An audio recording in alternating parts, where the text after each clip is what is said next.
Russia ও ইউক্রেনের এই যুদ্ধ জালিম বনাম মজলুমের কোনো যুদ্ধ নয়। এটা দুই জালেম পক্ষের লড়াই, দুই আগ্রাসী কাফেরের লড়াই।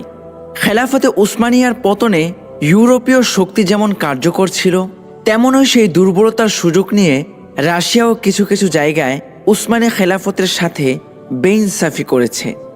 মুসলিমদের উপর সোভিয়েতের আবিচার ইতিহাসে লিপিবদ্ধ। সিরিয়ায় রাশিয়ার আগ্রাসন, চীনে কমিউনিস্টদের নির্যাতন, এসবই বর্তমান বাস্তবতা। এজন্য ইউরোপীয় জালেমের মার খাওয়া দেখে আমরা যেন রাশিয়ান কমিউনিস্টদের পাশবিকতার কথা ভুলে না যাই। এই যুদ্ধে আমরা মুসলিমরা কারো পক্ষেই না, বরং আমরা নিজেদের স্বার্থের পক্ষে। আমরা চাই আমেরিকার একক আধিপত্য কমে যাক, আবার রাশিয়ান কমিউনিস্টদের একক আধিপত্য যেন আবার ফিরে না আসুক।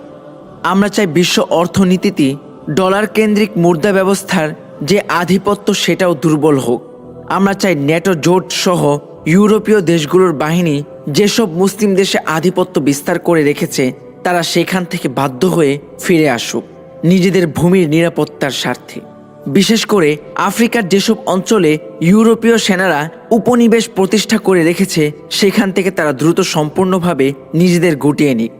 অলরেডি এটা শুরু হয়েছে, যেন সেখানকার উপনিবেশ বিরোধী লড়াকুরা বিজয় লাভ করতে পারে এবং গোটা আফ্রিকায় ইসলামী শাসন ব্যবস্থার ঐতিহ্য ফিরিয়ে আনতে পারে। আমরা মুসলিম, ফলে রাজনীতি কিংবা যুদ্ধে আমাদের ফোকাস মুসলিম স্বার্থের দিকেই থাকতে হবে।